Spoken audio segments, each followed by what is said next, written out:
Thorny, as we venture into the R&R, two truths are consistent. We love our dear Montana state, and we love great beer. And you know who else feels the same? Jeremiah Johnson Brewing.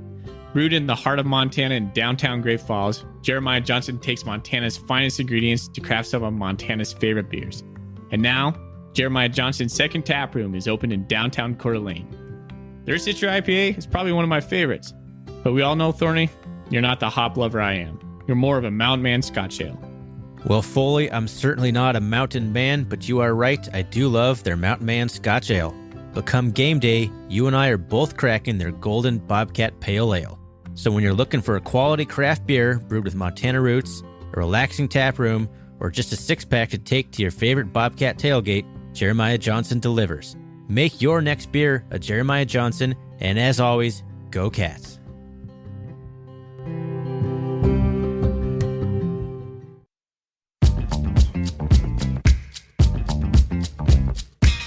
Welcome, everybody, to the R&R Catcast, a fan-based podcast focusing on Montana State athletics. We're two dudes named Ryan from the state of Washington talking about our dear Montana State. We hope you enjoy.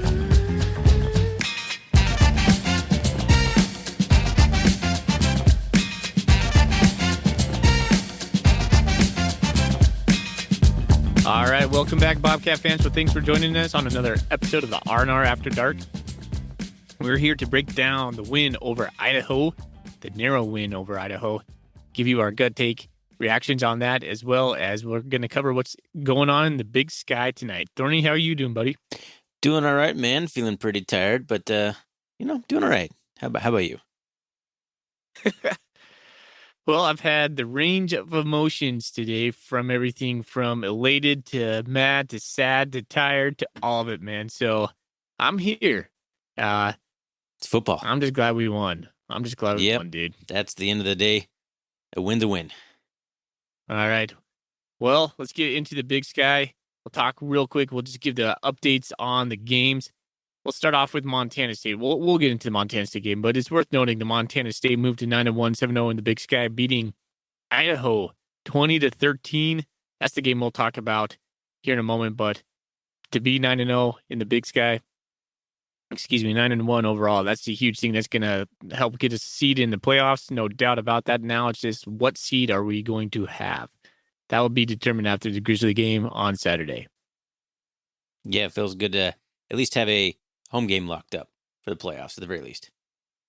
Right on. All right, moving down. Sac State, the game's still going live right now. Sac State putting it to Portland State 49-20 in a game that I think Bobcat fans may have been rooting for the Vikings, because that would have meant that the Bobcats were guaranteed a share of the conference title if Sac State were to lose. But that's not going to happen. 3 minutes and 12 seconds left.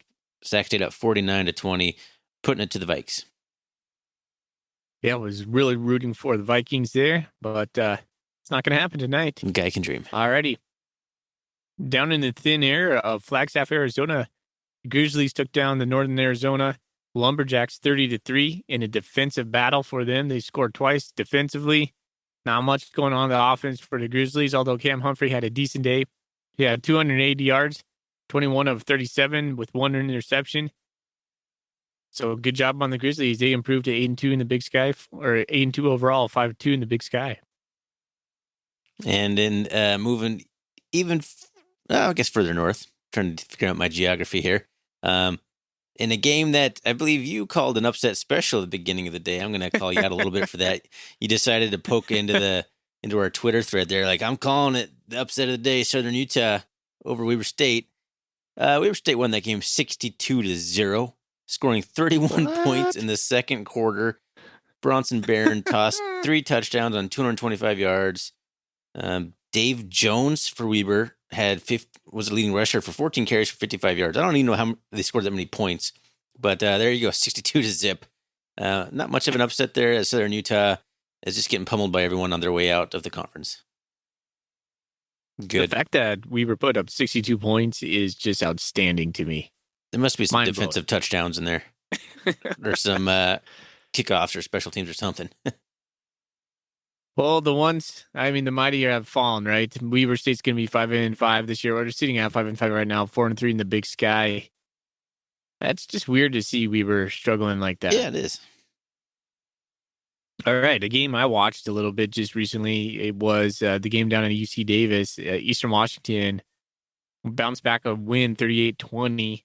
Second half became a fog bowl. You couldn't even see You anything. It couldn't. was it was kind of fun to watch because I was listening to the commentators. They're like, I can't see anything, and they were just like, and the receiver caught it. They couldn't even see names. They Did he couldn't catch that? tell Like, I anything can't going see on. anything. He threw it. You just like see the ball kind of zip through the air, and then like that's the end of it. Oh And just man. Remind me of a game. It was a famous game. I can't remember, but I was a little boy and I was watching the game. It was the Bears, the Chicago Bears. It might have been with the Cincinnati Bengals. I'm not sure. Maybe been with the Packers, but I was just a dense fog. And it's one of those famous games that you'll see every now and then pop up on like some sort of like sure, History like Channel. the Ice Bowl, or this one being the Yeah, Fog Bowl. I'm not sure what yeah. you're talking about, but um, Well, just before we move on from that game, Eastern bolstered their record to 8-2, 5-2 in the Big Sky, so they're in the thick of it. UC Davis is exactly the same thing now, 8-2, 5-2 in the Big Sky. So UC Davis was number 4 going in, and Eastern Washington was number 8. That's a top 10 matchup right there, like a quiet top 10 matchup. yeah. Now we just need UC Davis to go beat Sac State next week, and then we got a whole bunch of Woo! teams finished with the same record. And but if the Cats can take care of business, then we're sitting alone at the top. But even if we don't next week, it's going to be kind of a mess to figure out who's getting the auto Oh bid my there. word! But Right? we got to share the conference title pretty much. If UC Davis is able to beat Sac State. And Bo Baldwin gets his first win in the Big Sky Conference as the head coach of Cal Poly, beating Idaho State 32-29 in a game that came down to the wire. I think Cal Poly kicked a last-second field goal with 4 seconds left to secure the victory. Congratulations, Bo Baldwin, on your first Big Sky Conference win at a different school other than Eastern Washington. Man, kind of feel for Idaho State. I don't even know who their quarterback Yeah, was. I I'm just can't even looking at this pronounce like, his who's that name. guy? Like, they just keep just rolling out quarterbacks, man. There's been so many Ah, injuries to quarterbacks in this league this year. It's been pretty insane. all right. Well, let's get into the Montana State Idaho game. I had bad feelings about this game all week long. I thought this was going to be just a slobber knocker, and it turned out to be just that.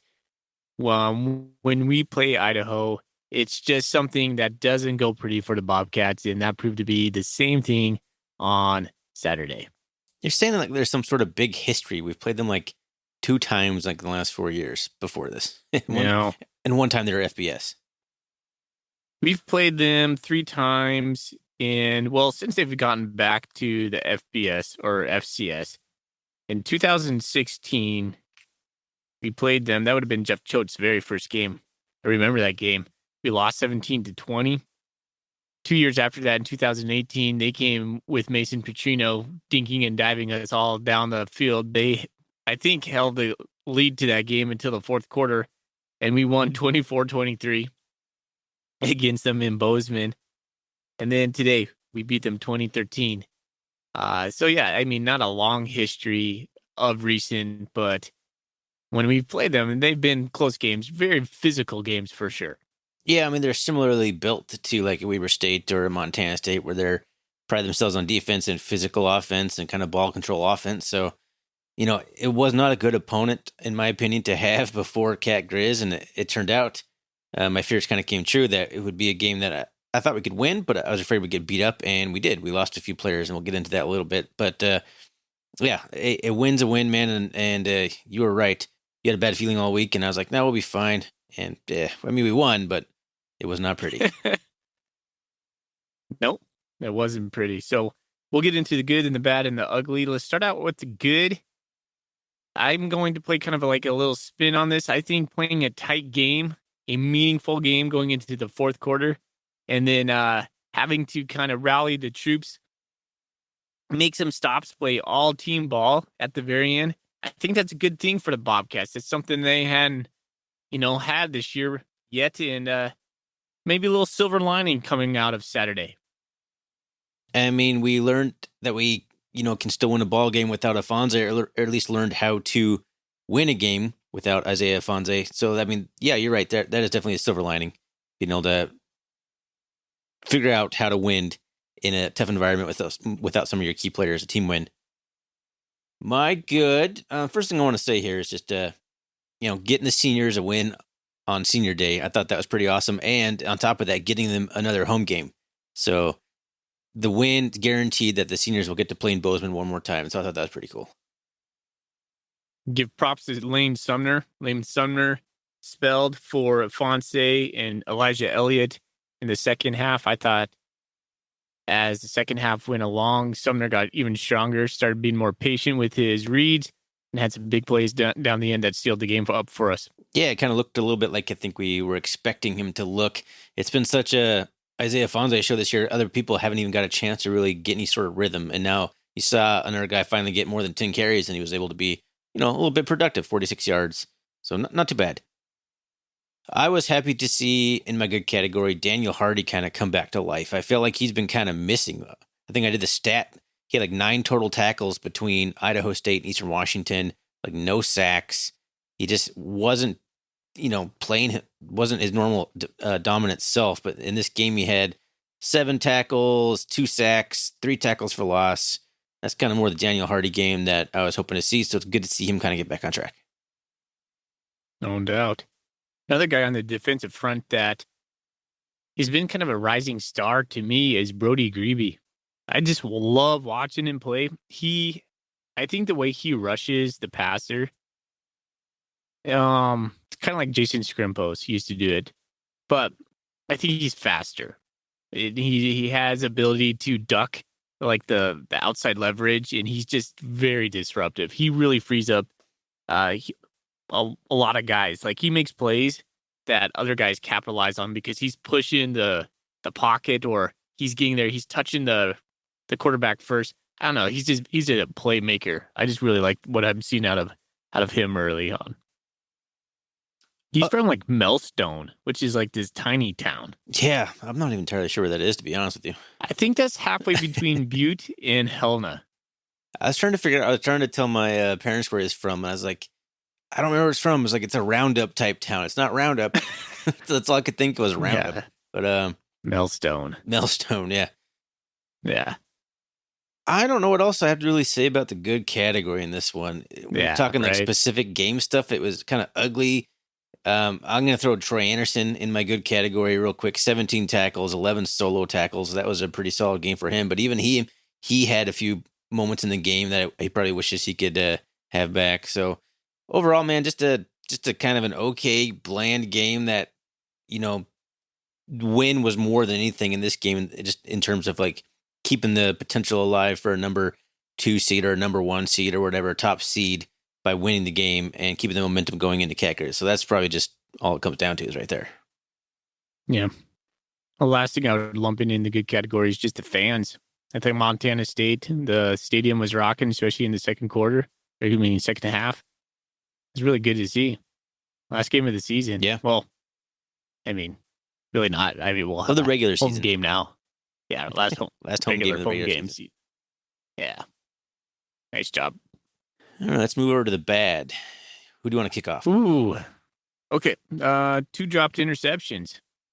That was bad. In key moments. Jeff Manning had one go right out of his hands, and then Eric Zambrano tripped on, I don't know, I think he tripped on maybe Trey Webb or Jeff Manning himself coming across the middle there. Zach Borish did an ill-advised throw across the middle to his left, and Zambrano basically just had that thing go in and out of his hands. If he would have caught that, if he would have stayed on his feet, I think he would have had that at least at the 30 inside of their territory. So just a couple of missed opportunities. We're -3 in the last 2 weeks on turnover margin. We haven't had one in 2 weeks. That's 2 weeks in a row we haven't had one. And Montana State have been doing so awesome in that category. So that's something to kind of watch out for going forward. Yeah, things are kind of drying up in that. Yeah. Zambrano almost had a chance at another one too, but he had to basically, the wide receiver had to go up and over the top of him and swat it down, which I thought should have been offensive pass interference. They never call that. when the defender like turns his back and actually has position for a jump ball, it's like the offensive player can do whatever he wants, which I think is kind of frustrating. It should have been offensive pass interference, but whatever. Good day by Zambrano on the whole. Oh, man, bad category. Where do I even start really here? I'm going back and forth on this where I want to put the offensive play calling in the bad category or the ugly category. I'm going to leave it in the bad category. I have it in the ugly. You got it in the ugly? All right. Well, I'm going to. Yeah, so let's hold off. We'll hold on that. And with the caveat when we talk about it that I have it in the bad and you have it in the ugly. But I can be convinced that it's ugly. So I guess that'll be your argument to convince me to put in the ugly category. I just thought. I don't even really know what to say at this point. Like, this was just such a black game. Like, I'm gonna just put like the energy level, I guess, in my bad category. It just seemed like the Cats were flat all across the board. I know we're coming off a big win on the road last week in Cheney, and that could play part of it too. But it just seemed like the Cats were flat. They weren't making splash plays. There wasn't any like guys just getting fired up like you might normally see. It just seemed very odd, and it just wasn't. It was worrisome to watch the entire game, to be honest. Yeah, it's like when we went down and we threw that pick inside the red zone, that terrible pick that McKay threw. It's like we were expecting to go up 14 points, and then the mindset to me, at least it felt like for me, just as a fan, was like, oh, we're just gonna start burying them right here. I mean, we're moving the ball at will. Fonse was getting what, like he was averaging 9.3 yards a carry, and if you look at Elliott. After him, Elliott was averaging 8.2 yards per carry. So the running game was just working. Well, it just felt easy, right? I was like, okay, maybe we will put this away. And then McKay throws that pick right after you had texted me. We can't turn it over right here.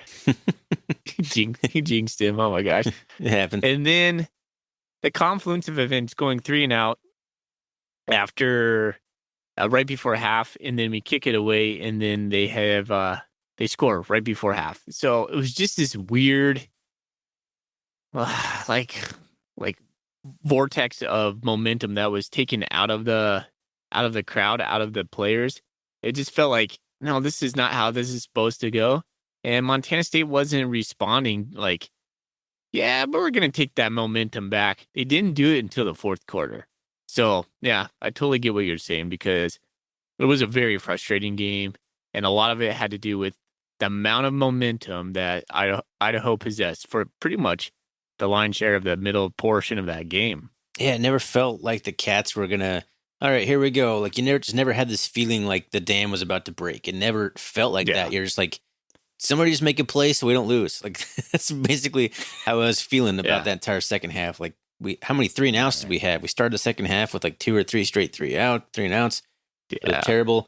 We're going to keep this moving here to keep this under 20 minutes. Last thing I want to say for my bad category is that the play right before, like the very end of the first half, I'm okay at the play call. We got up to the 50, might as well take a shot.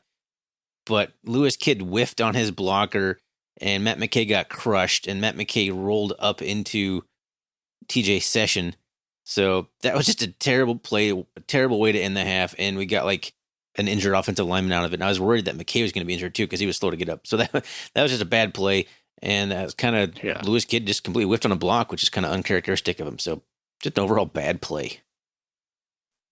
Cost us a couple guys. Yeah, the play before that is when Isaiah Fonse got hurt, getting us to the 50-yard line. So that's going to take me right into my ugly injuries. Yeah. Injuries are my number one thing for ugly. Isaiah Fonse goes down. Elijah Elliott goes down right afterwards. And TJ Session on the aforementioned play. That's not good. That's not good heading into the Packers game. No. Fortunately, Coach Vegan did kind of address those injuries after. In the post-game press conference, he said none are season-ending injuries and kind of mentioned that they'll probably be back next week, although they'll have to get some more evaluation for Monday or on Monday. I doubt we will hear anything no, we won't. About that. It'll be tight-lipped going into the cat grid. As it should be. Yeah. But yeah, I think to kind of piggyback on that, Ryan, that was just one of my biggest fears going into this game because we know Idaho's a physical team. You just knew this was kind of like that big, nasty kid on the block that you just got to face before the Grizzlies, right? You're like, man, I just had a feeling that something was going to happen this game. So unfortunately, that came true. I was hoping that we get a chance to rest some starters, and we had a chance to. Man, we were up 13-3. We should have been up more because Yeah. McKay threw a terrible interception in the red zone that gave and Idaho came down and scored a field goal on that. I believe they marched all the way down the field. So should have been an opportunity for the Cats to potentially put Idaho away in the first half, being up like 14 or I'm sorry, like 20 or 21-3 or even 21-10. What it should have been, but it wasn't, and they kept in the game, and we didn't get a chance to rest anybody. So you don't want that going into Cat because you don't want to be beat up, and unfortunately we are because of the team and the style Idaho is. All right, I'm going to put a cap on the ugly. Mine was the passing game. Yeah, I got it in here too. Ooh, man. No slants, no rub routes, nothing over the middle. We haven't run a screen all year. I don't think we have. We haven't done a wheel route. We don't put anything outside or inside the hash marks. We don't attack the middle at all. At all. All of our passes are deep bombs, deep shots, and then we throw to the wide side all the time on that comeback play to McCutcheon. We don't target anybody except McCutcheon. It's terrible. Like, I have no clue what our passing attack is doing right now. It's horrible. Are you rolling worse. the play calling into this because you want? Oh, gosh, I just remember feeling so good in Wyoming. I was like, man, first play of the game, we hit like Charles Brown. Where's he been? Like, is he hurt? I don't know. I see him in like the socials, but I never see him play anymore. He's probably benched from tripping the streaker. Oh, jeez. I hope not. I mean, I hope Coach Vegan is not that much of a probably not kind of coach, but whatever. Like, I just think our offensive play calling, especially our passing game, is just so lame. Like, there's absolutely no imagination in our passing game. No, it's very predictable. It's hard to tell if that's McKay not going through reads, or if he's being instructed to telegraph things, or we just don't have any imagination in the play calling. It's really hard to tell. Maybe it's a combination of everything right now, but it looks bad. Like, what did McKay end up with? Like 105 passing yards or something like that? Yeah, 104 yards. That's terrible. Like, we only passed it 14 times. There was no passes to the tight ends either today. Zero. No, we did have a pass to Sumner and Afonso each, so we threw to the running backs. And the beginning of the game, man, I was like, Nate Stewart, look at this. Maybe this is the second guy that we've been waiting for. Like, Jaden Smith hasn't really been productive this year for whatever reason. So, and he's been hurt. He was hurt for this game. So Nate Stewart comes in, has like 2 catches, like in the first drive or two. It's like, maybe Nate Stewart's the piece we've been missing for, and then he never catches the ball again for the entire rest of the game. It's like, what happened? And then, like, it's so frustrating to watch. And something I had written down here, and I want to ask you about this real quick here. What did you think of so much Tommy Mellott in the game when it was crucial moments? Has the staff kind of lost faith in Matt McKay, or is that just rolling with the punt? Like, that was what they needed to do to win this specific game, and we're reading into it too much? Well, I think if Afonso was still in there, we would have seen Matt McKay. We just needed a guy to run the ball. Sure. And I think Tommy Mellott gives us that best tackle breaking ability. Yeah, especially if Elliott's gone too. So yeah, if you're down starting to running backs, and yeah, you got to kind of bring in someone who's going to be able to get that tough 3rd and 2. And he did that several times by inches each time. But he got him. But he got him. Yeah, I'm not a big fan. I mean, we've talked about that at length, and we'll probably talk about that on Monday. Just the use of Tommy Mellott. I know the quick take on the board is like there's 2 threads dedicated to Tommy Mellott. No, like, he should not be our starting quarterback. I think if you ask Tommy Mellott that, he would say, no, I shouldn't be our starting quarterback. Matt McKay should be our starting quarterback. Matt McKay's had these, like, I think 2 down games now. This game and Weber. And he's bounced back every single time. I mean, we were singing his praises last week. I don't think it was necessarily a Matt McKay fault. I thought it was the Taylor Housewright fault as far as, like, what we are kind of complaining about right now. Yeah, it could very well be a house right thing, and something's got to get figured out though because it's not working. It's not going to go far in the playoffs. If Malot's starting full time, we're not going to go far in the playoffs, and if Matt No. McKay's playing like this, we're not going to go far in the playoffs. So that's all I know. Something's got to get fixed. All right. Well, Thorny, we'll try to keep this short right now. So let's house this, and then we'll talk more on Monday. Sounds good. Well, enjoy the win, Bobcat fans. We did it. Heading into Cat Grizz week. Oh man, enjoy the best worst week of the entire year. We'll see you again on Wednesday. And you know what? Let's just get out here this time without any sort of stuff. Let's just get out here. Go Cats. Go Cats. Go Cats.